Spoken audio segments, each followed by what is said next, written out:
الله أكبر الله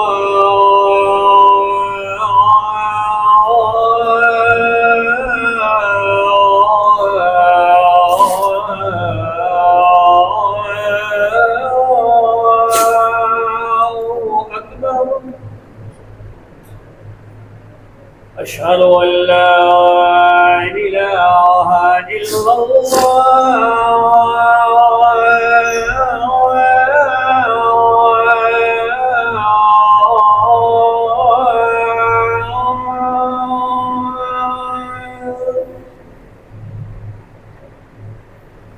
أشهد أن لا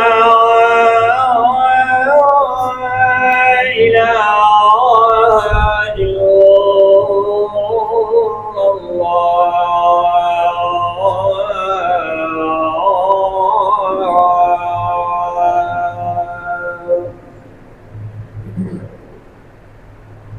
أشهد أن محمدًا رسول الله.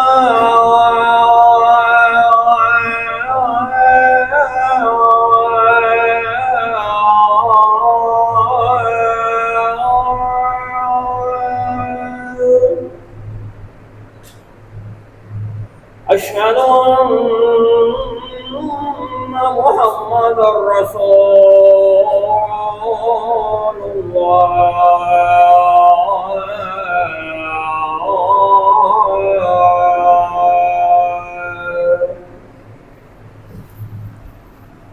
حي على الصلاة.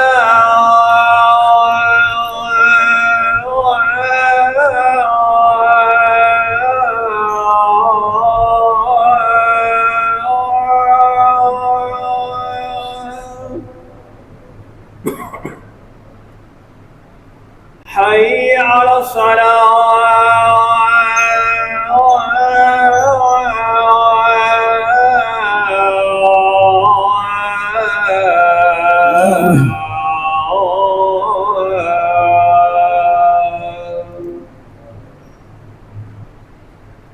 حي على الفلاح.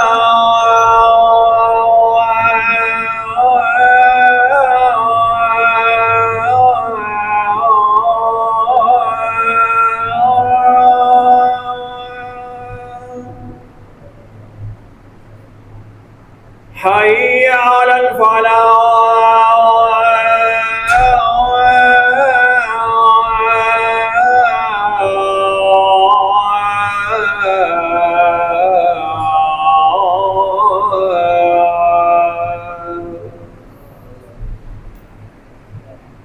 الله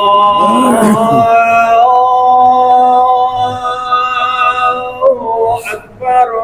الله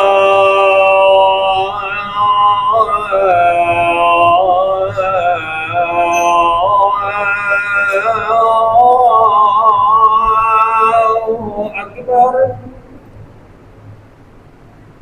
لا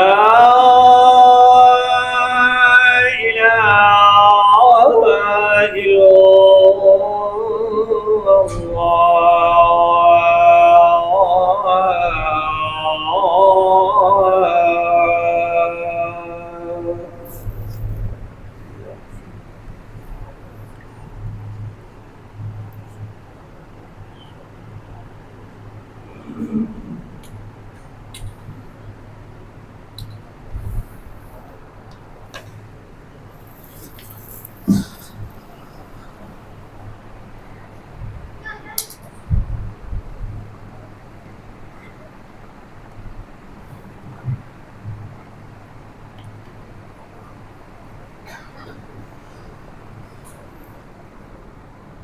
السلام عليكم ورحمة الله وبركاته. إن الحمد لله نحمده ونستعينه ونستغفره ونعوذ بالله من شرور أنفسنا ومن سيئات أعمالنا. من يهده الله فلا مضل له ومن يضلل فلا هادي له.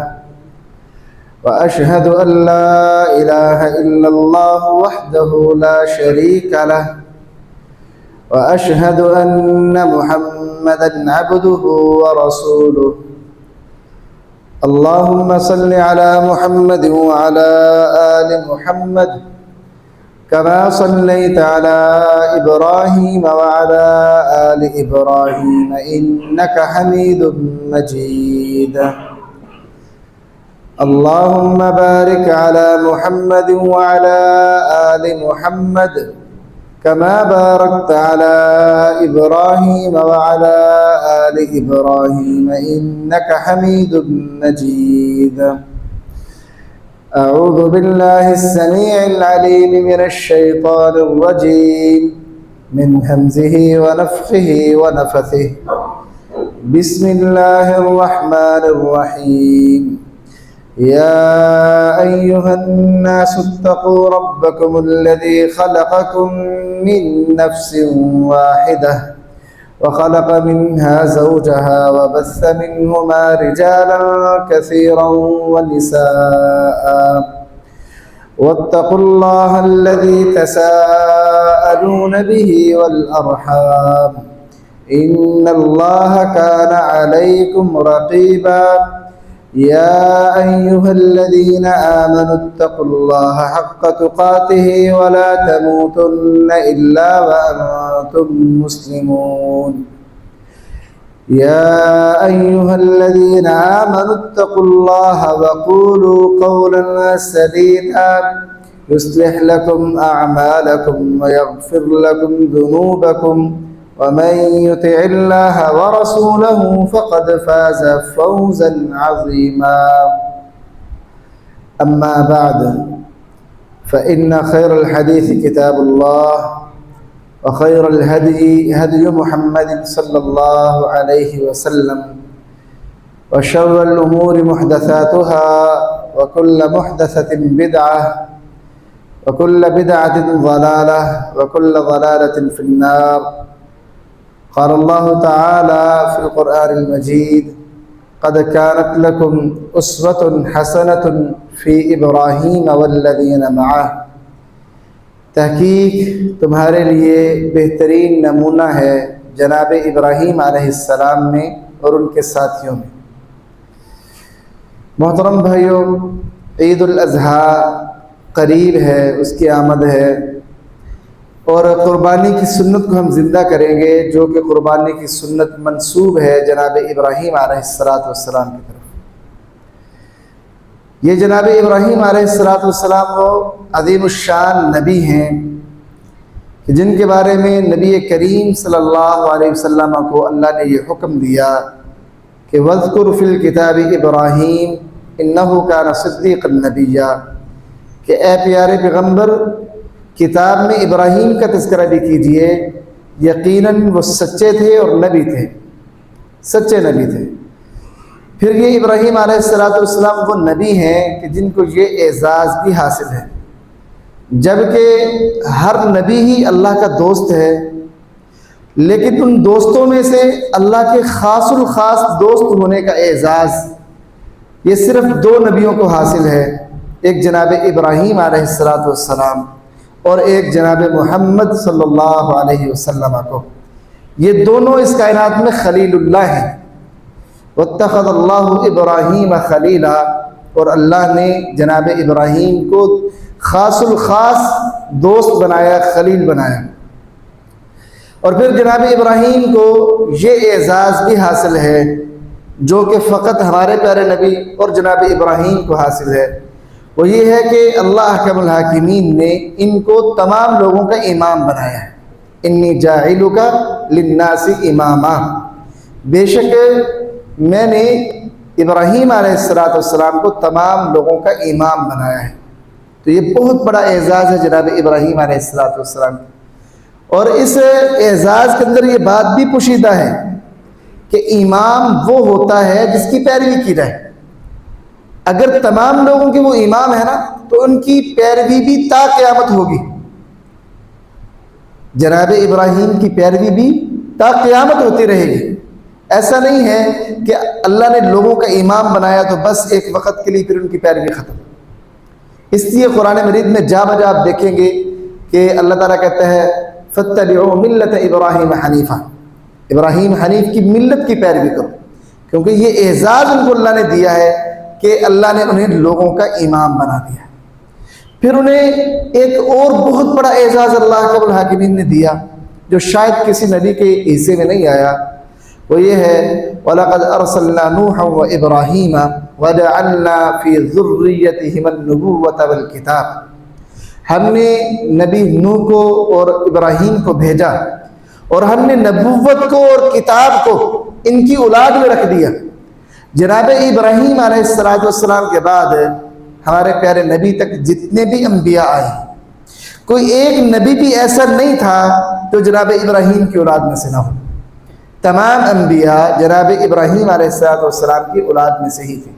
سارے انبیاء حضرت اسحاق، پھر ان کے بیٹے یعقوب، ان کی اولاد میں سے تھے، اور جناب اسماعیل علیہ السلام کی اولاد سے ہمارے ایک ہی نبی آئے ہیں، اور وہ ہمارے نبی ہیں جناب محمد صلی اللہ علیہ وسلم۔ تو یہ اعزازات جناب ابراہیم علیہ السلام کو اللہ نے عطا کی۔ ان اعزازات کے بعد اس امت پر اللہ نے یہ بات لازم کر دی، ثم اوحینا الیک، پھر ہم نے وحی کی اے نبی آپ کی طرف، ان اتبع ملت ابراہیم حنیفہ، اے نبی آپ نے ملت ابراہیم جو یکسو تھا اللہ تعالیٰ کی طرف، اس کی پیروی کرنی ہے۔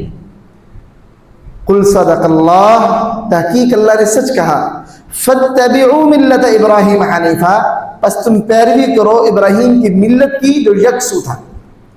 تو محترم بھائیو، یہ جو ملت ابراہیم کی پیروی کا حکم ہمیں بھی ہے اور نبی کریم صلی اللہ علیہ وسلم کو بھی ہے، تو کیا یہ پیروی صرف قربانی کی حد تک محدود ہے کہ قربانی کر لی تو آپ نے سنت ابراہیمی زندہ کر دی تو آپ نے حق ادا کر دیا پیروی کا؟ کیا صرف ملت ابراہیمی فقط قربانی کا نام ہے؟ اگر تو یہ بات آپ سمجھتے ہیں تو آپ اس معاملے میں غلط فہمی کا شکار ہیں۔ ملت ابراہیمی کی پیروی جس کا حکم اللہ نے اپنے پیارے حبیب کو دیا، تمام مسلمانوں کو الگ دیا، نبی کو کہا ان اتبع، آپ پیروی کیجیے، مسلمانوں سے مخاطب ہو کے کہا فاتبعوا، تم پیروی کرو، الگ دونوں کو الگ الگ حکم دیا کہ ملت ابراہیمی کی پیروی کرنی۔ تو ملت ابراہیم فقط قربانی نہیں ہے، قربانی تو اس کا بہت چھوٹا سا جز ہے، بہت چھوٹا سا۔ حضرت ابراہیم علیہ السلام کی جو ملت ہے نا، جس کی پیروی کا ہمیں حکم دیا گیا ہے، اور جو دین ہے دین ابراہیمی، یہ واحد وہ دین ہے جو تمام انبیاء کا تھا، جناب آدم سے لے کے نبی کریم صلی اللہ علیہ وسلم تک تمام انبیاء جس دین پر تھے نا، اس دین کو دین حنیف کہا جاتا ہے۔ دین حنیف اس دین کو کہا جاتا ہے۔ دیکھو جو شریعتیں ہیں نا یہ مختلف ہوتی ہیں، جو عقیدہ ہے اور جو دین ہے وہ مختلف نہیں ہوتا۔ حضرت آدم سے لے کر اللہ کے رسول تک سب کا دین دین ابراہیمی تھا، دین حنیف تھا۔ آپ قرآن مجید کو اٹھائیے، انبیاء کی دعوت کو دیکھیے، جناب لوط نے، جناب صالح نے، ہود نے، شعیب علیہ السلام نے سیم الفاظ میں دعوت دی، قال یا قوم اعبدوا اللہ ما لکم من الہ غیرہ، اے میری قوم کے لوگوں اللہ کی عبادت کرو، اس کے علاوہ کوئی معبود نہیں۔ یہ ہے دین ابراہیم، اللہ کو ایک ماننا، اس کا کوئی شریک نہیں، یہ ہے دین ابراہیم۔ یہ جناب آدم سے لے کر اللہ کے رسول تک یہ ایک ہی رہا، اس میں کوئی تبدیلی نہیں ہوئی۔ ہاں جو اعمال تھے، احکام تھے، فقہی مسائل تھے، ان میں کچھ رد و بدل ہوتا رہا، لیکن بنیاد عقیدہ وہ ایک ہی رہا ہے سارے انبیاء کا، اس میں کبھی کوئی رد و عمل نہیں ہوا، رد و بدل نہیں ہوا اس میں۔ تو محترم بھائیو، اللہ تعالیٰ نے ہمیں بھی حکم دیا ہے ملت ابراہیمی کی پیروی کا، اللہ کے رسول کو بھی دیا ہے، تو لازم ہے کہ سمجھا جائے کہ ملت ابراہیم کی پیروی ہم کس طرح کر سکتے ہیں۔ تو ملت ابراہیم کی پیروی میں جو قرآن مجید ہماری رہنمائی کرتا ہے کہ ہم پیروی کس طرح کر سکتے ہیں، وہ ایک لفظ ہے جس سے رہنمائی ملتی ہے، اور وہ ہے حنیف کا لفظ۔ جناب ابراہیم کا قرآن میں تذکرہ ہوتا ہے نا، اکثر مقام پر لفظ حنیف استعمال ہوا ہے، ابراہیم حنیفہ، ابراہیم جو یکسو تھا، تو اسی نسبت سے آپ کے مذہب اور دین کو دین حنیفی کہا جاتا ہے، ملت حنیفی کہا جاتا ہے۔ تو یہ جو وصف ہے نا حنیف، جو بندہ اس کو اپنے اندر پیدا کر لینا، وہ بندہ دین ابراہیم کی پیروی میں کرنے لگ جاتا ہے، اور جس بندے کے اندر یہ وصف نہیں ہے، وہ حضرت ابراہیم کی ملت پہ نہیں ہے، وہ حضرت ابراہیم کی پیروی نہیں کر رہا۔ اب ذرا یہ سمجھنا ہے کہ یہ حنیف ملت اور مذہب کیا ہے۔ اللہ تعالیٰ نے قرآن مجید میں سورہ روم کے اندر 30 آیت نمبر ہے، اس نے فرمایا وَأَقِمْ وَجْهَكَ لِلدِّينِ حَنِيفًا، آپ اپنے چہرے کو سیدھا کیجئے دین حنیف کے لیے۔ اللہ جی دین حنیف کیا ہے؟ فطرت اللہ التی فطر الناس علیہا، یہ وہ دین ہے جس پہ اللہ تعالیٰ نے تمام لوگوں کو پیدا کیا۔ اپنے چہرے کو دین حنیف پر سیدھا کیجئے، اور یہ وہ دین ہے جس پر اللہ نے تمام مخلوقوں کو، تمام لوگوں کو پیدا کیا ہے۔ لا تبدیل لخلق اللہ، اللہ کی خلقت میں کوئی تبدیلی نہیں ہے۔ ذالک الدین القیم، سیدھا دین یہی دین حنیف ہے۔ ولکن اکثر الناس لا یعلمون، لیکن اکثر لوگ نہیں جانتے۔ یعنی یہ دین حنیف کی پیروی بڑا اہم مسئلہ ہے۔ اللہ نے اسے سیدھا دین کہا ہے، جو دین حنیف پہ نہیں ہے وہ درست راہ پہ نہیں ہے۔ صراط مستقیم کا دوسرا نام دین حنیف ہے۔ اس لیے محترم بھائیوں، آج کا خطبہ اس حوالے سے ہے کہ ہم دین حنیف کے پیروکار کیسے بن سکتے ہیں، ہم حنیف کیسے بن سکتے ہیں۔ اور یاد رکھو، آج شاید آپ کو یہ بات عجیب لگے دین حنیف کی پیروی کی، یہودیوں نے یہ دعویٰ کیا کہ ہم حنیفی ہیں، عیسائیوں نے دعویٰ کیا کہ ہم بھی حضرت ابراہیم کے دین پہ ہیں، مشرکین مکہ کا دعویٰ بھی یہ تھا کہ ہم جناب ابراہیم کے دین پہ ہیں۔ یہودیوں کا بھی دعویٰ تھا، عیسائیوں کا بھی دعویٰ تھا، اور اسی طرح مشرکین مکہ کا بھی دعویٰ تھا، اور اس پر وہ بحث مباحثے بھی کیا کرتے تھے۔ تو اللہ نے ان کی نفی کی ہے قرآن مجید میں کہ ما کان ابراہیم یہودی ولا نصرانی ولکن کان حنیفا مسلما، ابراہیم یہودی نہ تھے نہ عیسائی تھے، وہ تو یکسو مسلمان تھے اور وہ مشرکوں میں سے بھی نہ تھے۔ تو اس لیے محترم بھائیوں، حنیف جس کے اندر وہ ملت، وہ مذہب کہ جس کے خواہش مند یہودی بھی ہیں، عیسائی بھی ہیں، مشرک بھی ہیں، آج اس ملت کے خواہش مند ہمیں بھی ہونا چاہیے۔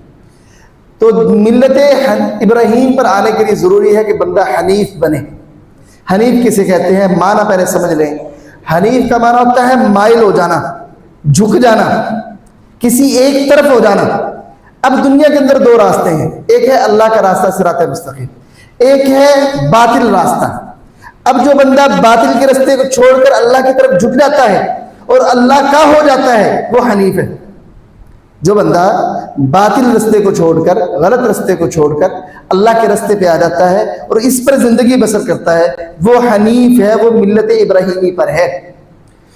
اب قرآن مجید میں حضرت ابراہیم کی سیرت سے ہمیں جو ملت ابراہیمی کے معاملات ہمارے سامنے آتے ہیں وہ یہ ہے کہ بندہ حنیف اس طریقے سے بن سکتا ہے، ملت ابراہیمی پر اس طریقے سے آ سکتا ہے۔ پہلی چیز کہ بندہ جب تک اللہ تعالیٰ کی اطاعت اس طریقے سے نہیں کرتا نا کہ بندہ اپنی خواہش کو، اپنے جسم کو، اپنی رضا کو، ہر چیز کو اللہ کے تابع نہیں کر دیتا، مکمل فرما برداری نہیں کر لیتا، اس وقت تک بندہ حنیف اور ملت ابراہیمی پر نہیں آتا۔ اذ قال له ربه اسلم، جب کہا اس کے رب نے کہ اسلم، فرما بردار ہو جا۔ جناب ابراہیم سے کہا اللہ نے کہ فرما بردار ہو جا۔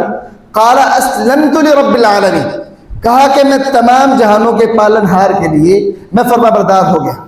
پھر آپ جناب ابراہیم کی ساری زندگی اٹھائیے، وہ کوئی خوشی کا معاملہ ہے تب بھی اللہ کی فرما برداری، اگر بیٹے کو ذبح کرنے کا وقت ہے تب بھی اللہ کی فرما برداری، اگر بیٹے اور بیوی کو بیاباں اور صحرا میں چھوڑنے کا معاملہ ہے تب بھی اللہ کی فرما برداری۔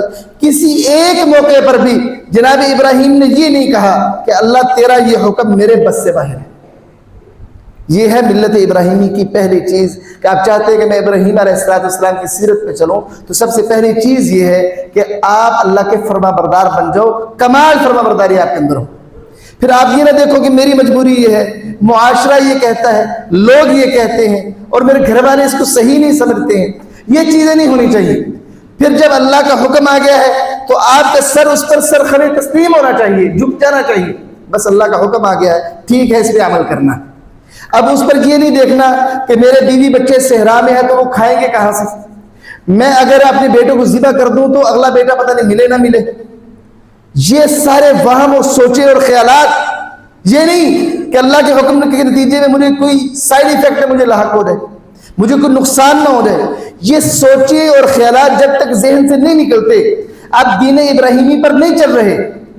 اللہ کی اطاعت ایسے کرنی کہ جب اللہ کا حکم آ رہے تو اس پر عمل بغیر ان خیالات کے کرنا ہے. یار اللہ نے جب حکم دیا ہے تو ہم عمل کریں گے, آگے دیکھی جائے گی, اللہ اچھا کرے گا. تو یہ ہے دین ابراہیم پر چلنے کی پہلی چیز کہ آپ مکمل اللہ کی فرما برداری کا اعلان کرو کہ اللہ میں, میرا جسم, میرا ذہن, میرا دل, میرا عمل تیرے حکم کے تابع ہے. جیسے تو کہے گا ویسے میرا ہاتھ کام کرے گا, جیسے تو کہے گا اللہ میری آنکھ ویسے کام کرے گی, اللہ جیسے تیرا حکم ہوگا میں اپنی زبان کو ویسے چلاؤں گا, اللہ جیسے تو کہے گا میں ویسے چلوں گا. یہ ہے دین ابراہیمی. حضرت ابراہیم کی ساری زندگی یہ ہے کہ ان کا قدم اٹھنا, ان کی آنکھوں کا اٹھنا, ان کی زبان کا چلنا اللہ کے لیے. وہ نمرود سے ٹکرائے ہیں تو اللہ کے لیے, انہوں نے اپنے ہاتھوں کا استعمال کر کے بتوں کو پاش کیا ہے تو اللہ کے لیے. وہ اپنی قوم, کنبے, قبیلے اور علاقے سے نکال دیے گئے ہیں اور ہجرت کی ہے تو اللہ کے لیے. ساری زندگی اللہ کے لیے گزاری ہے, تب جا کے ان کو خلیل کا ٹائٹل ملا ہے. انہوں نے ایسی فرما برداری کہ کبھی ٹالی نہیں اللہ کے بعد. دوسری چیز دین حنیف پر چلنے کے لیے وہ یہ ہے کہ بندے کو اللہ کا تعارف ہونا چاہیے. حضرت ابراہیم کی زندگی کا یہ سب سے بڑا پہلو ہے کہ آپ نے ساری زندگی رب کا تعارف کروایا ہے. جو بندہ اور جو مسلمان اللہ کو صحیح طور پر پہچانتا نہیں ہے نا, وہ کبھی بھی حنیف نہیں بن سکتا. حنیف کا مطلب ہے جھک جانا, اللہ کا ہو کے رہ جانا. وہ بندہ کیسے اللہ کا ہو کے رہے گا جس کو اللہ کا پتہ ہی نہیں ہے, تعارف ہی نہیں ہے. تو اللہ کی پہچان کرنا یہ دین حنیف ہے. جو بندہ اللہ کی پہچان پہ لگ جاتا ہے نا, اللہ کو پہچان کر پھر اللہ کی طرف ہو جاتا ہے, ایسا بندہ دین حنیف پر ہے. اب اللہ کی پہچان کیا ہے؟ جناب ابراہیم نے جو پہچان کروائی ہے اللہ کی, وہ تھوڑی سی آپ احباب کے سامنے رکھنا چاہتا ہوں. جناب ابراہیم نے اپنی قوم سے سب سے پہلی بات یہ کہی کہ میری قوم کے لوگوں پہلے یہ پہچانو کہ تمہارا رب وہ اللہ ہے.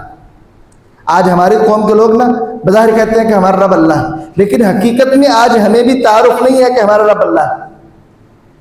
مشرکین مکہ نے بھی یہ جملے نہیں کہے تھے جو آج کا مسلمان کہتا ہے. رب کا معنی کیا ہے؟ پالنہار, پالنے والا. آج کا مسلمان کیا کہتا ہے؟ نعوذ باللہ من ذالک, کہتا ہے میں تیرا کھاواں, میں تیرے گیت گاواں یا رسول اللہ. کیا مطلب؟ اللہ کے رسول پالنے والے ہیں, وہ ہمیں کھلا رہے ہیں. پھر یہاں پر ایسے نام نہاد مولوی آج کل اٹھ کھڑے ہوئے ہیں, وہ کہتے ہیں جی یہ علی حجویری ہمیں پال رہے ہیں. ایسے نام نہاد لوگ اٹھ پڑے اور وہ نام ان پر مولوی کا لگا ہوا ہے. تو محترم بھائیو, سب سے پہلی جو پہچان کروائی ہے نا وہ رب کی کروائی ہے جناب ابراہیم نے. جب تک بندہ رب کو نہیں نہ پہچانتا تب تک بندہ دین حنیف پر نہیں آ سکتا. اور رب کی پہچان کیا کروائی؟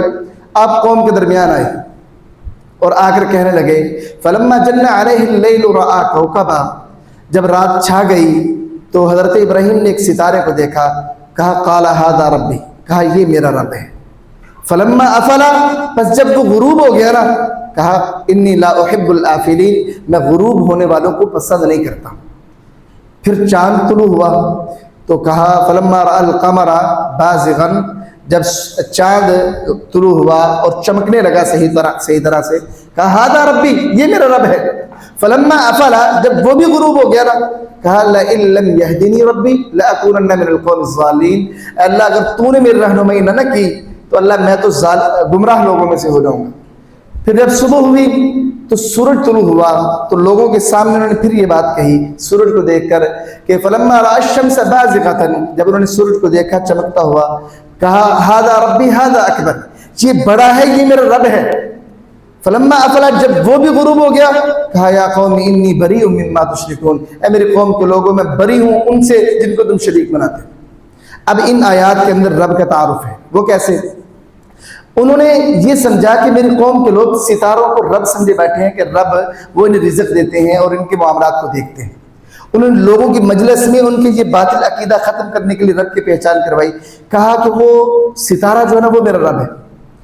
اب جب وہ غروب ہوا نا تو حضرت ابراہیم نے کہا میں غروب ہونے والوں کو پسند نہیں کرتا, یعنی وہ چیز جو اپنا وجود قائم نہیں رکھ سکتی وہ مجھے کیسے پالے گی. یہ ستارہ طلوع ہوا اور پھر غروب ہو گیا, یہ تو اپنے آپ کو قائم نہیں رکھ سکا. میرا رب تو وہ ہے جو ہمیشہ سے قائم ہے, ہمیشہ سے زندہ ہے, جو غروب نہیں ہوتا. میرا رب تو حی ہے, قیوم ہے, ہمیشہ سے قائم ہے. یہ ستارہ تو یہ تو غروب ہو گیا ہے, یہ میرا رب نہیں ہو سکتا. سورج طلوع ہوا, کہا یہ بڑا ہے تو یہ رب ہے میرا. پھر جب غروب ہونے لگا تو کہا یہ بھی غروب ہو گیا ہے, اللہ اگر مجھے ہدایت نہ دے میں تو گمراہوں میں سے ہو جاؤں گا. یہ بھی اپنا وجود قائم نہیں رکھ سکا. اچھا جب سورج طلوع ہوا اس کے بارے میں یہی بات کی، نقطہ کیا ہے؟ جو چیز اپنا وجود برقرار نہ رکھ سکے وہ رب نہیں ہوتی۔ اب اس نقطے کو آپ آج کل کے جن کو کہتے ہیں علی رب ہے، حضرت علی المرتضیٰ رضی اللہ عنہ، کہ حضرت علی المرتضیٰ اس دنیا میں اپنا وجود برقرار رکھ پائے ہیں جسمانی طور پہ، یا فوت ہو گئے ہیں، شہید ہو گئے نا؟ اچھا جی علی حجویری ان کے بارے میں کہتے ہیں یہ جی ہمارے پالنے والے ہیں، داتا ہیں۔ تو کیا علی حجویری رحمہ اللہ اگر وہ اس معاملے میں ہیں، توحید پر تھے تو کیا وہ اپنے وجود کو برقرار رکھ پائیں گے؟ نہیں بھائی، ان کا وجود تو کھو گیا ہے نا، وہ زندہ نہیں ہے، ان کے جسم ختم ہو گیا، دنیا میں نہیں ہے، دنیاوی زندگی میں نہیں، ان کا وجود ختم ہو گیا ہے۔ پھر اس کے بعد جتنے بھی بزرگ ہیں ان کے بارے میں جو نظریہ رکھا جاتا ہے کہ وہ ہمیں دیتے ہیں، ہمارے پالنے والے ہیں، رزق ہمیں دیتے ہیں یا کوئی اور چیزیں دیتے ہیں، کیا ان میں سے کسی کا بھی وجود ہے؟ اگر ہے تو سامنے لاؤ۔ حضرت ابراہیم نے یہ نقطہ اپنی قوم کو سمجھایا کہ رب وہ ہوتا ہے جو جس کا وجود قائم رہے، جو ہمیشہ رہے، جو موجود رہے، جو زندہ رہے، وہ رب ہوتا ہے۔ جو غروب ہو جائے، جس کا وجود ہی قائم نہ رہے، وہ رب نہیں ہوتا۔ یہ نقطہ آج کے مسلمان کو بھی سمجھنا چاہیے، اور جو مسلمان اس نقطے کو سمجھ لینا کہ رب وہ ہوتا ہے پالنے والا۔ دیکھو جو بندہ غروب ہو جائے، ختم ہو جائے، وہ بندہ بھائی تمہیں کیسے رزق دے سکتا ہے؟ وہ تو خود چلا گیا ہے، ختم ہو گیا ہے، وہ تو اپنے آپ کو سنبھال نہیں سکا، وہ تمہیں کیسے سنبھالے گا؟ جو اپنے آپ کو، اپنے وجود کو نہیں سنبھال سکا، وہ تمہیں کیسے سنبھالے گا؟ تو حضرت ابراہیم نے اپنی قوم کو یہ نقطہ سمجھایا۔ تو حنیف بندہ وہ ہوتا ہے، رب والا وہ ہوتا ہے جو صرف اللہ کو اپنا رب مانے، اس کے علاوہ وہ کسی نبی، ولی، بزرگ کے بارے میں یہ عقیدہ نہ رکھے کہ وہ مجھے پالنے والا ہے۔ اور جو بندہ اللہ بھی پالنے والا ہے لیکن نبی بھی دیتے ہیں، تو ایسا بندہ وہ حنیف نہیں ہے، وہ رب کی طرف نہیں ہوا، اس نے رب کے علاوہ بھی اپنی توجہ کسی اور کی طرف مبذول کر لی ہے، اس لیے وہ دین ابراہیم پر نہیں ہے۔ اگلی بات ہے، رب کا تعارف اس نظریے سے بھی ہونا چاہیے، تب جا کے بندہ حنیف اور دین ابراہیمی پر ہوتا ہے کہ دینے والا بھی صرف اللہ ہے، دینے والا بھی۔ اب اس کی تعلیم جناب ابراہیم نے کیسے دی؟ اب دیکھو وقت کا نبی ہے، اللہ کا خاص الخاص دوست ہے۔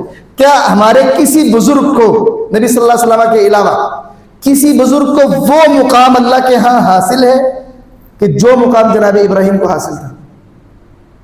کیا ہمارے بزرگوں میں سے کسی بزرگ کو، صحابہ میں سے کسی صحابی کو وہ اعلیٰ مقام حاصل ہے جو جناب ابراہیم کو اللہ کے ہاں تھا؟ اب یہاں پہ کیا ہوتا ہے، اولاد مانگنے کے لیے درباروں پہ جایا جاتا ہے کہ یہ پیر صاحب بڑے پہنچے ہوئے تھے تو یہ ہمیں اولاد دیں گے۔ اب دیکھو اللہ کے نبی جناب ابراہیم خلیل اللہ ہیں، اللہ کی خاص دوست ہیں، اولاد مانگنی ہے، 80 سال کی عمر ہو گئی ہے لیکن خود اپنے اولاد کو خود حاصل نہیں کر سکے، اتنا بھی اختیار نہیں ہے۔ اللہ سے دعا کرتے ہیں رب حب لی من الصالحین، اے ربا نیکوکار اولاد دے۔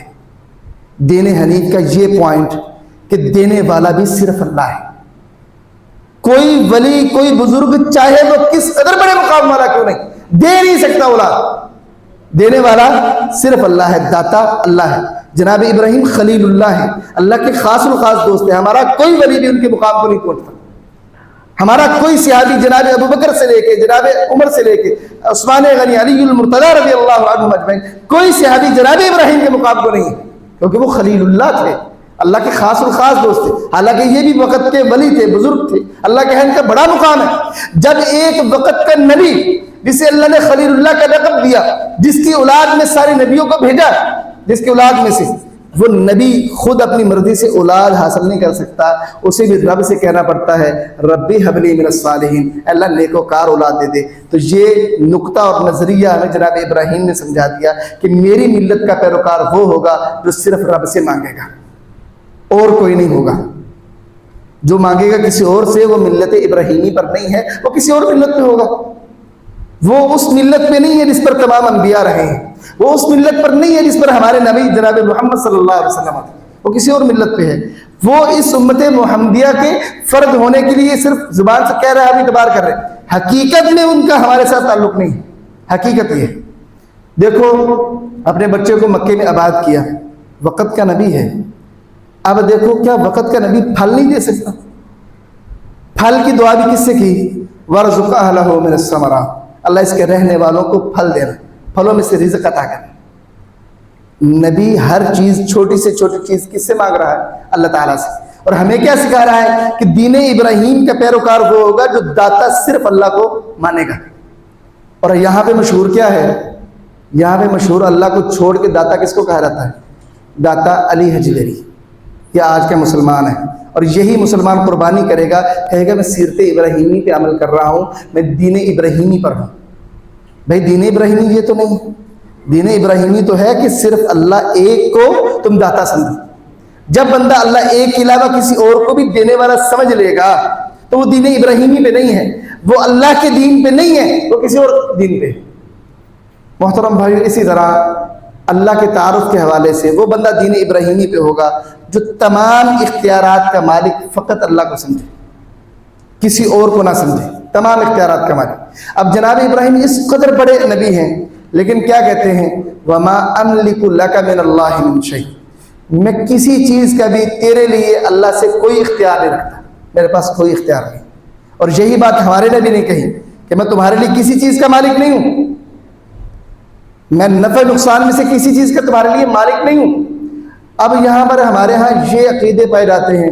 یہ ایک دربار ہے، اس کے بارے میں یہ عقیدہ مشہور ہے کہ اس کے اوپر سے اگر چڑیا گزر جائے نا تو وہ مر جاتی ہے، پیر صاحب اسے مار دیتے ہیں. اور پھر اللہ ان لوگوں کا بیڑا برباد کرے کہ یہ جب دربار میں جاتے ہیں نا تو ان کے دل خوف سے کانپ رہے ہوتے ہیں کہ پیر صاحب نقصان نہ پہنچا دے، لیکن گناہ کرتے ہوئے کبھی ان کے دل میں رب کا ڈر نہیں آتا کہ یار رب بھی ہے.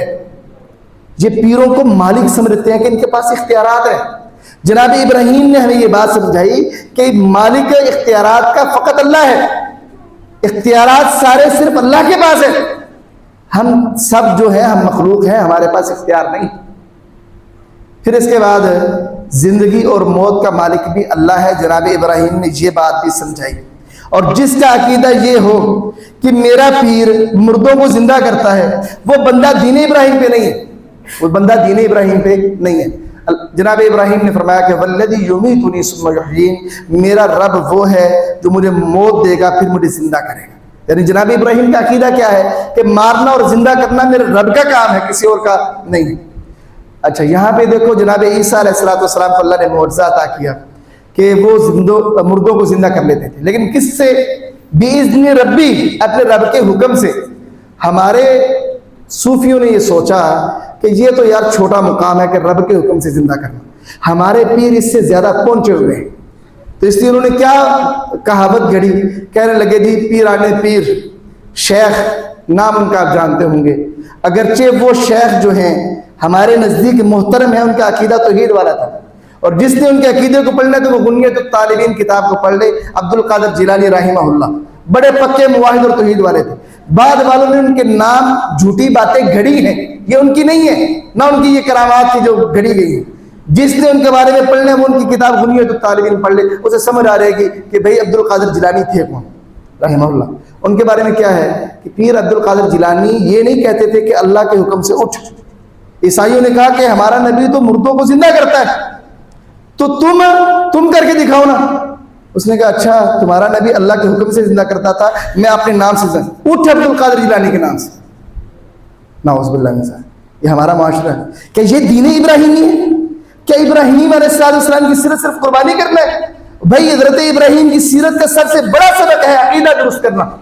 جس کا عقیدہ درست نہیں ہے نہ اس کی قربانی قبول ہے اللہ کو، نہ نماز قبول ہے، نہ روزہ قبول، اس کی عبادت تو ضائع ہے. سیرت ابراہیم کا بڑا سبق قربانی نہیں ہے، نہ یہ صرف سیرت ابراہیمی ہے. سیرت ابراہیم کا بہت چھوٹا جز قربانی ہے، بہت چھوٹا. اور جو سب سے بڑا جز ہے سیرت ابراہیم کا وہ ہے عقیدے کی درستگی، اللہ سے تعلق، اللہ کے ہو کے رہ جانا، اللہ کی طرف مائل ہو جانا، کسی اور کی طرف دھیان تک نہ جانا، خیال تک نہ آنا. یہ ہے دین ابراہیم. تو اسی طرح محترم بھائیو، دین ابراہیمی کے اندر جو عقیدہ ہے اس حوالے سے جناب ابراہیم نے یہ بات بھی سمجھائی، وقت کا نبی ہے. اب وقت کا نبی ہمارے ہاں کیا کہہ رہتا ہے؟ دربار ہے جہنم کی سائڈ پہ آپ جانتے ہیں. اس طرح ایک اور دربار ہے جہاں پہ لوگ شفا کی غرض سے جاتے ہیں. اور ایک دربار ہے مظفر آباد کی جانب جہاں کے پانی کے حوالے سے کہ یہاں کے پیر صاحب کی کرامت ہے تو پانی میں شفا ہے. لوگ درباروں پہ جاتے ہیں شفا لینے. وقت کا نبی ہے، وقت کا نبی ہے. عقیدہ کیا سمجھا رہا ہے؟ اذا مرضت فهو یشفی. جب میں بیمار ہوتا ہوں تو میں خود شفا نہیں دے سکتا، میں وقت کا نبی ہوں، اللہ کا خاص دوست ہوں، میں نے رب کے لیے بڑی قربانیاں دی ہیں، میں نے ساری زندگی رب کے لیے لگا دی ہے، لیکن میرے رب نے مجھے اتنا بھی اختیار نہیں دیا کہ میں خود اپنے آپ کو شفا دے لوں۔ بیمار ہوتا ہوں تو شفا وہی دیتا ہے، شفا وہی دیتا ہے۔ یہ ہے دین ابراہیمی، جس کے متعلق آج ہم غافل ہیں۔ اصل کرنے کی چیز یہ ہے، سیرت کو اپنانا ہے، پہلے دین ابراہیمی کے عقیدے کو اپناؤ، اللہ کا صحیح تعارف کرو، جب بیمار ہوتے ہو تو اللہ سے شفا طلب کرو۔ آپ کے ذہن میں یہ آنا کہ فلاں پیر شفا دے گا، فلاں پیر شفا دے گا، فلاں دے گا، یہ اچھا کہتے نہیں، شفا تو اللہ ہی دیتا ہے لیکن وہ ذریعہ بنتے ہیں۔ بھائی جو لوگ وہاں جاتے ہیں نا بڑی تعداد میں، وہ یہ نہیں سمجھ رہتے اللہ شفا دے رہا ہے۔ اگر اللہ شفا دے رہا تو وہ یہاں بھی دے سکتا ہے، وہ یہاں بھی دے سکتا ہے، کہ اللہ یہاں موجود نہیں؟ اردو کی کتابیں میں نے پڑھا تھا غالباً غالب کے بارے میں یا کسی اور کے بارے میں، ایک شاعر ایک علاقے سے دوسرے علاقے میں جانے لگا، کہا بھائی کیوں جا رہے ہیں؟ کہا جی روزی کے لیے، یہاں مسائل ہیں۔ کہا اچھا ٹھیک ہے، وہاں کے اللہ کو میرا سلام کہنا، وہاں کے اللہ کو میرا سلام۔ اگر تو وہ اللہ یہاں بھی ہے تو یہاں بھی نہیں سکتے گا، اگر وہاں کا کوئی اور اللہ ہے تو وہاں جا کے میرا سلام کہنا اس کو۔ تو بات یہ ہے کہ بھائی یہ جو درباروں پہ جاتے ہیں یہ ان کو شفا کا مالک سمجھتے ہیں، اس لیے وہاں پہ جا رہے ہیں۔ اگر تو یہ عقیدہ ہے کہ اللہ شفا دیتا ہے تو کیا اللہ یہاں شفا نہیں دے سکتا؟ اللہ یہاں شفا نہیں دے سکتا؟ مساجد میں آ کے بیٹھو نا، سجدے میں پڑھو، سورۃ الفاتحہ کا دم کرو، قرآن مجید پڑھو، اللہ کہتا ہے میں نے اس میں شفاء للناس سے لوگوں کے لیے شفا بنایا، اس قرآن پڑھو نا، اللہ سے مانگو شفا، اللہ دے گا۔ محترم بھائیو، اسی طرح جناب ابراہیم علیہ السلام نے جو اپنی ملت کی تصویر کشی کی ہے، اس کے اندر ہمیں یہ بات ملتی ہے کہ دین ابراہیم پر وہ بندہ ہوتا ہے جس کے دل میں صرف رب کا ڈر ہو، کسی اور کا ڈر نہ ہو، جس کے دل میں رب کا ڈر ہو۔ وَحَاجَّهُ قَوْمٌ قَالَ أَتُحَاجُّونِي فِي اللَّهِ وَقَدْ هَدَانِ وَلَا أَخَافُ مَا تُشْرِكُونَ بِهِ۔ قوم نے ان سے جھگڑا کیا، کہا مجھ سے کیوں جھگڑتے ہو؟ میرے رب کے بارے میں جس نے مجھے ہدایت دی ہے، میری رہنمائی کی ہے، اور میں تمہارے ان شریکوں سے نہیں ڈرنے والا جن کو تم اللہ کے ساتھ شریک بناتے ہو، مجھے کسی کا ڈر نہیں ہے۔ مطلب کیا ہے کہ جو ڈر اللہ کا ہونا چاہیے نا، یہ انسان کے دل میں اس جیسا ڈر کسی پیر فقیر ولی بزرگ کا نہیں ہونا چاہیے۔ اگر ہو رہا ہے تو گویا یہ شرک ہے، یہ دین ابراہیمی نہیں ہے۔ اگر آپ سمجھتے ہو نا، آپ مسجد میں آتے ہو تو آپ کا دل بڑا مطمئن ہے، ڈر کوئی نہیں اللہ کا، اللہ کی ناراضگی کا، کہ اللہ ناراض نہ ہو جائے میری کسی حرکت کی وجہ سے، اور دربار پہ جاتے ہو تو وہاں پہ قدم بھی پھونک پھونک کے رکھتے ہو، کمر بھی نہیں کرتے دربار کی جانب، جوتوں کو اٹھا لیتے ہو، بڑے سمجھ کے چلتے ہو، سر زیادہ اکڑا کے نہیں چلتے، نیچے ہو کے چلتے ہو، تو سمجھ لو تم اس پیر سے زیادہ ڈر رہے ہو، رب کا ڈر نہیں ہے تمہیں۔ سیرت ابراہیمی ہمیں یہ بتاتی ہے، دین ابراہیم یہ ہے کہ دل میں رب کا ڈر ہونا چاہیے، کسی اور کا نہیں۔ حضرت ابراہیم نے کہا میں تمہارے کسی بھی شریک سے نہیں ڈرنے والا، جس کو تم اللہ کے علاوہ اللہ کے ساتھ جوڑے ہوئے، میں ان سے ڈرنے والا نہیں، مجھے کوئی ڈر نہیں ان سے۔ اور ساتھ ہی کہا وَكَيْفَ أَخَافُ مَا تُشْرِكُونَ مَا أَشْرَكْتُمْ، اور میں کیسے ڈروں ان سے جن کو تم اللہ کے ساتھ شریک بناتے ہو، حالانکہ تم اس بات سے نہیں ڈر رہے کہ تم اللہ کے ساتھ شریک بنا رہے ہو، تمہیں اس بات کا ڈر نہیں ہے، تم اللہ کے علاوہ اوروں کو معبود بنائے ہوئے ہو، جب تمہیں اس بات کا ڈر نہیں ہے تو میں تمہارے ان باطل معبودوں سے کیوں ڈروں؟ تو اس لیے ایک مسلمان کے دل میں احترام ہونا الگ بات ہے، اللہ سے جیسے ڈرنا چاہیے ایسا خوف دل میں پیدا ہو جائے کسی اور کے لیے، وہ بندہ حنیف نہیں ہے، وہ اللہ کی طرف پوری طرح متوجہ نہیں ہے، وہ کسی اور کی طرف متوجہ بھی ہے، وہ کسی اور کی طرف مبذول بھی ہے، اس کی توجہ وہ مائل کسی اور کی طرف بھی ہے۔ تو اپنے دل میں صرف رب کا ڈر بٹھائیں، کسی اور کا ڈر نہ بٹھائیں، اور یہی لا الہ الا اللہ کا سبق ہے۔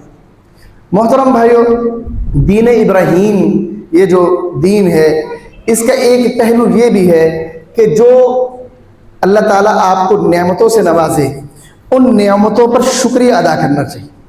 اچھا یہاں دیکھو، کوئی بندہ دربار پہ جائے نا، وہاں پہ جا کے اولاد مانگے، دینی تو اللہ نے ہے، تو اللہ کا کرنا ایسا کہ اولاد ہو جائے، اولاد ہونے پر وہ کیا کرتا ہے، وہ پھر اسی دربار پہ جاتا ہے، جا کے وہاں کوئی بکرا کرے گا یا دیگ چڑھائے گا کہ جی پیر صاحب کے پاس آیا تھا، اولاد ہو گئی ہے تو میں اس لیے نذرانہ لے کے آیا ہوں، شکریہ ادا کرنے جائے گا۔ کیا کرنے جائے گا؟ شکریہ ادا کرنا۔ جناب ابراہیم کی سیرت ہمیں یہ بتاتی ہے کہ شکریہ فقط اللہ کا ہونا چاہیے اور ہمیشہ بندے کو کرتے رہنا چاہیے۔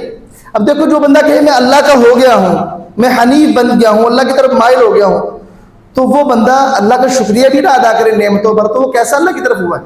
دیکھو، میں کسی کا ہو جاؤں، مجھے کسی سے محبت ہو جائے، اب میں اپنے محبوب کی تعریف بھی نہ کروں تو میں کیسا اس کا ہوا ہوں؟ میری محبت کیسی ہے؟ بھائی نہیں، اللہ کا ہو جانا، اللہ کی طرف مائل ہو جانا، یہ بغیر تعریف اور حمد کے ممکن ہی نہیں ہے۔ اس لیے جناب ابراہیم کے اللہ نے ایک صفت یہ بیان کی ہے، شاکر لانعمی، کہ میرا بندہ ابراہیم میری نعمتوں کا بڑا شکر کرنے والا تھا، بڑا شکر گزار تھا میری نعمتوں کا میرا بندہ ابراہیم۔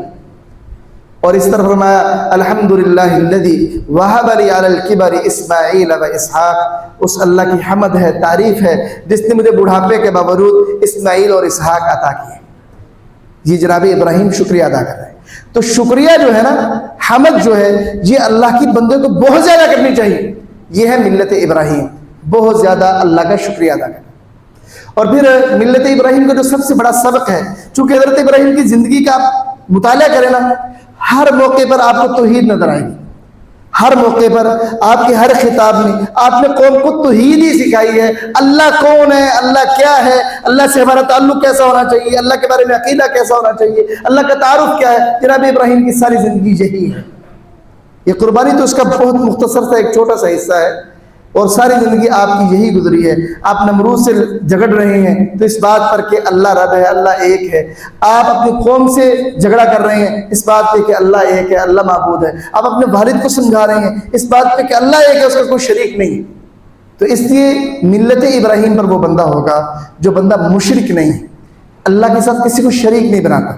حضرت ابراہیم کے بارے میں اللہ نے فرمایا ان ابراہیم کان امۃ قانتا للہ وَلَمْ يَكُنْ مِنَ الْمُشْرِكِينَ، بے شک ابراہیم ایک امت تھا، وہ ایک بندہ نہیں تھا، ایک امت تھا، اللہ کا فرما بردار تھا، اور وہ مشرکین میں سے نہیں تھا۔ وَمَا كَانَ مِنَ الْمُشْرِكِينَ، اور مشرکوں میں سے نہیں تھا۔ یعنی جو بندہ شرک کے جرم میں مبتلا ہے نا، وہ بندہ دین ابراہیم پر نہیں ہے، کیونکہ جناب ابراہیم مشرک نہیں تھے۔ اب وہ تمام لوگ جو شرک کرتے ہیں نا، وہ قربانی کر بھی رہے تو وہ سنت ابراہیمی زندہ نہیں کر رہے ہیں، کیونکہ وہ حضرت ابراہیم کے راستے پہ چل ہی نہیں رہے۔ جب چلیں گے، قربانی کریں گے، تو سیرت ابراہیم اور سنت ابراہیمی زندہ ہوگی۔ اور جب وہ پہلے ہی راستے سے ہٹ گئے ہیں تو اب قربانی کرتے بھی رہے، وہ سنت ابراہیمی زندہ نہیں ہو رہی۔ وہ ان کے پاس ایسے گوشت کی جانور ہیں، وہ انہیں کر رہے ہیں، وہ سنت ابراہیمی زندہ نہیں ہو رہی، کیونکہ سنت ابراہیمی کے لیے شرط ہے شرک کا نہ ہونا۔ پھر حضرت ابراہیم کی جو سیرت ہے اور جو آپ کا دین ہے، اس کا ایک بہت بڑا سبق ہے، وہ یہ ہے کہ اللہ کے لیے دوستی ہونی چاہیے، اللہ کے لیے دشمنی ہونی چاہیے۔ مد مقابل آپ کا باپ ہے، قوم ہے، کنبہ ہے، قبیلہ ہے، بھائی ہے، بہن ہے، اگر وہ اللہ کا دشمن ہے، شرک کرتا ہے اور اللہ کو جس طرح ماننا چاہیے نہیں مان رہا، آپ نے اس کے ساتھ بائیکاٹ کرنا ہے۔ یہ جناب ابراہیم کی سیرت کا بہت بڑا سبق ہے۔ جب معاملہ اس طرح کا ہو تو تب ذاتی مفادات کو نہیں خاطر میں لانا۔ یار مفادات ہیں، تعلق رکھنے پڑتے ہیں۔ اللہ قرآن میں کہتا ہے یہ یہود و نصارہ تمہارے دوست نہیں ہو سکتے، تمہارے دوست نہیں ہو سکتے، اللہ قرآن میں کہتا ہے، لیکن جی ہمارے مفادات ہیں، کچھ معاملات ہیں، اس لیے دوستی رکھنی پڑتی ہے۔ اللہ کو یہ بات پسند نہیں، اور جو ایسا کرتے ہیں وہ دین ابراہیمی پہ نہیں ہے۔ اب دیکھو جناب ابراہیم کا طرز عمل، فرمایا انا براء منکم ومما تعبدون من دون اللہ۔ جناب ابراہیم نے اپنے قوم سے کہا میں تم سے بھی بری ہوں اور جن کی تم عبادت کرتے ہو ان سے بھی بری ہوں۔ کفرنا، ہم ان کا انکار کرتے ہیں۔ وبدا بیننا وبینکم العداوۃ والبغضاء ابدا، ہمارے اور تمہارے درمیان عداوت، دشمنی اور بغض ظاہر ہو چکا ہے۔ اب ہم ہمیشہ ایک دوسرے کے دشمن رہیں گے، بغاوت بغض ہمارے دلوں میں رہے گا تمہارے بارے میں۔ کب تک؟ حتی تؤمنوا باللہ وحدہ، یہاں تک کہ تم اللہ ایک پر ایمان لے، جب تک نہیں لے آتے تم میرے دشمن ہو۔ جناب ابراہیم نے قوم سے کہا، جس قوم میں پیدا ہوئے ہیں، جس قوم میں جوان ہوئے ہیں، اس قوم سے مخاطب ہو کے کہا کہ جب تک تم اللہ ایک پر ایمان نہیں لے آتے تم میرے دشمن ہو۔ کیا ایسے دشمن کو جو اللہ کو نہیں مانتا، ایسے بندے کو جو اللہ کو نہیں مانتا، اس سے دوست کا ٹائٹل دینا کیا جائز ہے؟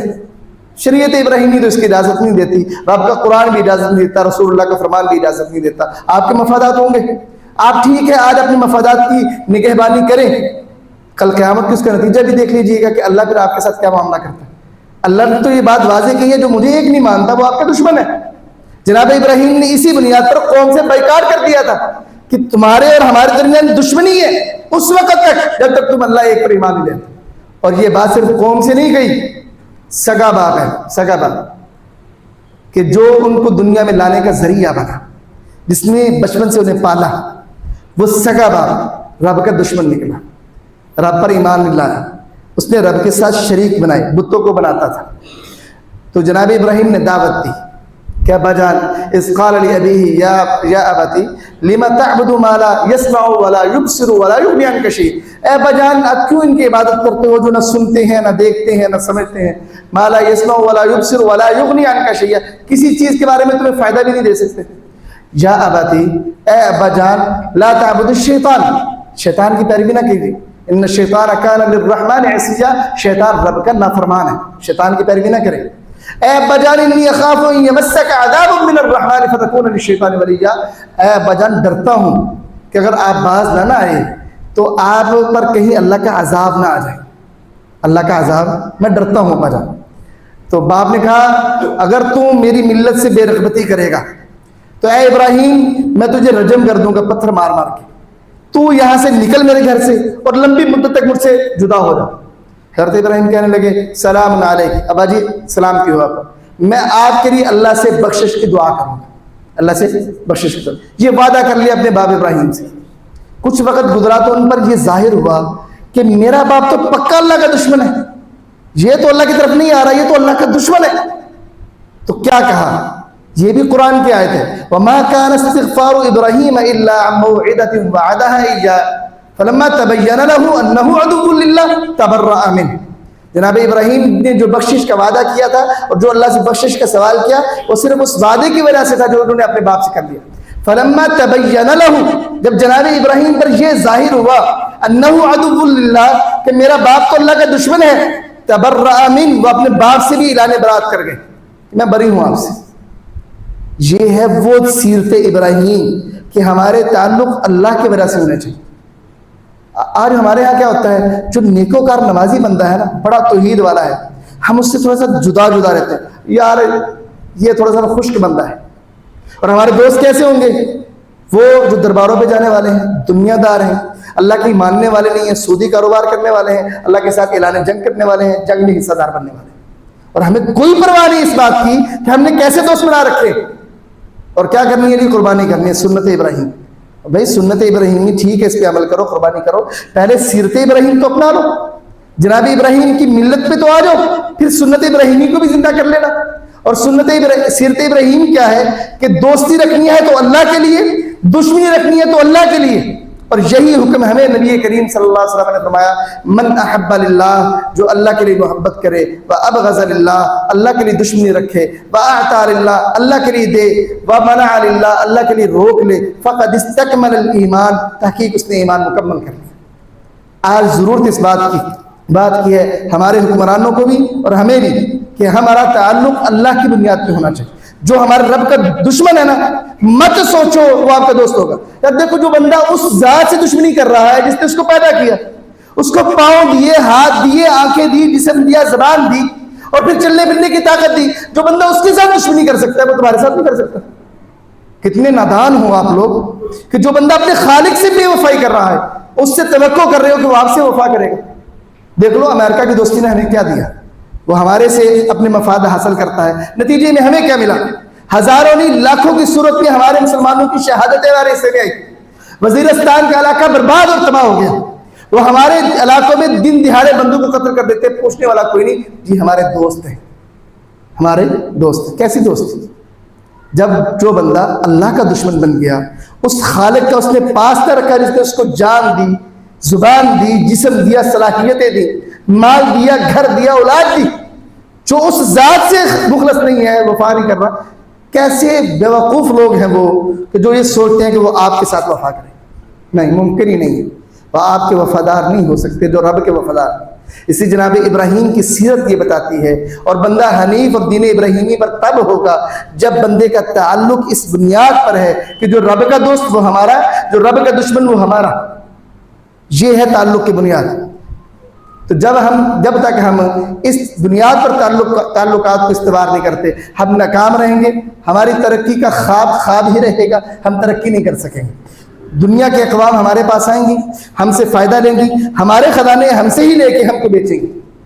آپ نے سننا، آپ سنتے ہوں گے کہ ہمارے ملک کے اندر پٹرول کے ذخائر نکلے، پیچھے بہت سی خبریں آئی ہیں، اتنے کنویں دریافت ہو گئے۔ یہ گیس یہ اتنے اس کے ذخائر دریافت ہو گئے، فلاں چیز کتنے ذخائر ہو گئے، کبھی ان کا فائدہ بھی آپ کو دیکھنے کو ملا ہے؟ نہیں بھائی، وہ چیزیں تو مہنگی رہتی ہیں، کیونکہ ان کے ٹھیکے کن کے پاس ہیں؟ غیر ملکی کمپنیوں کے پاس۔ کن کمپنیوں کے پاس؟ جو اللہ کی دشمن ہے۔ تو وہ آپ کیا سمجھتے ہیں وہ آپ کو فائدہ دیں گی؟ آپ کی بھلائی کا سوچیں گی؟ آپ کی ترقی کا سوچیں گی؟ نہیں بھائی، وہ اپنے مفاد کا سوچیں گی، وہ اپنا مفاد آپ سے نکالیں گی اور چلی جائیں گی۔ آپ کے پلے صرف قرض اور سود بچے گا، کچھ بھی نہیں۔ پاکستان دنیا کا مالا مال ملک ہے جی، اس کے اندر اللہ تعالیٰ نے ہر طرح کی نعمت رکھی ہیں، ذخائر رکھے ہیں، بھائی مقروض کیوں ہیں؟ جب اتنا کچھ اللہ نے دیا ہوگا مقروض کیوں ہے؟ کبھی سوچا اس پہ؟ بھائی ہماری ہر چیز، ہر جو ذخائر ہیں، ہر ذخیرہ تو ان کے پاس ہے، ہمارے پاس کیا ہے؟ جب سب کچھ ان کو دوست کر کے ان کے حوالے کر دیا تو آج صورتحال کیا ہے کہ آج ہم مقروض بیٹھے ہیں اور بھیک مانگتے پھر رہے ہیں۔ وجہ کیا بنی کہ ہم نے اللہ کے دشمنوں کو دوست بنا لیا اور وہ ہمارے ساتھ ٹھیک ٹھاک بے وفائی کر رہے ہیں، اور آج ہم میں اتنی طاقت نہیں ہے کہ ہم ان سے یہ کہہ سکیں کہ آپ نے ہمارا بیڑا کر کیا ہے، اور جو کہتا ہے پھر وہ خاص مقام پر چلا جاتا ہے، نامعلوم لوگ بھی ہوتے ہیں۔ یہ صورتحال ہے ہماری، اللہ ہمارے حال پر رحم فرمائے۔ محترم بھائیو، جناب ابراہیم علیہ السلام کے بارے میں ایک آخری بات کہ جہاں پر جناب ابراہیم نے لوگوں کو اللہ کا تعارف کروایا نا، وہیں پہ یہ بات بھی سمجھائی ہے کہ جب تم اللہ کی طرف آؤ گے تو ایسا ہمیشہ نہیں ہوگا کہ آپ ہمیشہ نعمتوں میں رہو، اللہ تم پر آزمائشیں بھیجے گا، بڑی سخت سے سخت۔ تو ان آزمائشوں میں گھبرانا نہیں ہے، صبر کا مظاہرہ کرنا ہے، استقامت سے کام لینا ہے، ڈٹے رہنا ہے۔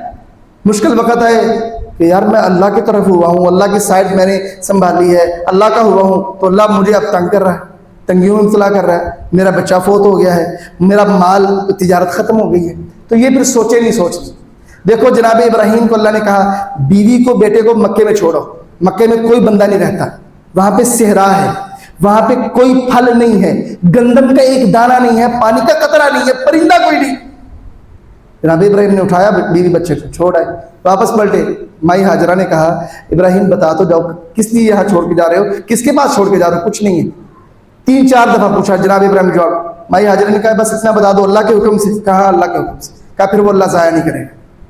آج ہم کہتے ہیں نا بھائی سود چھوڑ دو، کہتے ہیں بھائی میرا ذریعہ آمدنی ہے، چھوڑ دوں اللہ کے حکم سے تو کماؤں گا کھاؤں گا کہاں سے، میرے بچے کہاں سے پڑیں گے؟ جناب ابراہیم کو دیکھو اللہ نے کہا چھوڑو، وہاں پہ گندم نہیں تھی، جناب ابراہیم دیکھے بھی نہیں جا رہے تھے، آگے کوئی نظر بھی نہیں آ رہی تھی کہ گندم یہاں سے ہوگا، صحرائی زمین ہے، پھل بھی کوئی نہیں ہے، اور وہاں پہ پانی بھی نہیں ہے کہ پانی لگا کر کھیتی کر لو، کچھ بھی نہیں ہے۔ جناب ابراہیم کی سیرت کہتی ہے جب اللہ کا حکم آ جائے نا پھر یہ نہیں سوچنا کہ یہ چھوڑ دوں گا، کھاؤں گا کہاں سے، پیوں گا کہاں سے، میرے بچے کیا کریں گے، نہیں۔ جناب ابراہیم کی سیرت کہتی ہے جب اللہ کا حکم آ گیا نا چھوڑ دو، پھر اللہ ضائع نہیں کرے گا۔ پھر وہاں پہ کیا واقعہ ہے صحیح بخاری میں کہ بھائی ہاجرہ کے پاس پانی تھا وہ ختم ہو گیا، بھوکی اور پیاسی ہیں، بچہ رو رہا ہے، دل بلا رہا ہے، اللہ نے فرشتہ بھیجا، فرشتے نے ایڑی ماری، زمزم نکلا، جانے لگا، فرشتہ کہنے لگا گھبرانا نہ، اللہ کے لیے آئے ہو، اللہ آپ کو بھوکا نہیں مرنے دے گا، خوف نہ کھانا، اللہ تمہارے ساتھ ہے۔ پھر دیکھو کیسے پھر اللہ نے ان کی پوری نسل چلی، مرے تو نہیں ہے نا، وہاں پہ ایک قوم آ کے آباد ہوئی، پھر وہاں وہی مکہ زرخیز علاقہ بھی بنا، دنیا کے ہر قسم کا پھل آج اس مکے میں ملتا ہے۔ صرف اللہ پہ ایسا یقین ہونا چاہیے کہ مجھ پر مشکل آ جائے نا، یا اللہ کا ایسا حکم سن لوں کہ جو بظاہر مجھے بڑا مشکل لگ رہا ہے، چپ چاپ اس پہ عمل کر جاؤ، اور یقین رکھو اللہ آپ کو ضائع نہیں کرے گا، یقین رکھو اس بات کو۔ حضرت ابراہیم کی سیرت یہ ہے، آپ حرام کا مبتلا ہو، زندگی اس پر لگا دی ہے، ساری زندگی اس کے لیے محنت کرتے رہو، چھوڑ دو اللہ کے لیے، اللہ ضائع نہیں کرے گا۔ یہی حضرت ابراہیم کی سیرت ہے، اسی کو اپنانے کی ضرورت ہے۔ اللہ تعالیٰ عمل کی توفیق عطا فرمائے۔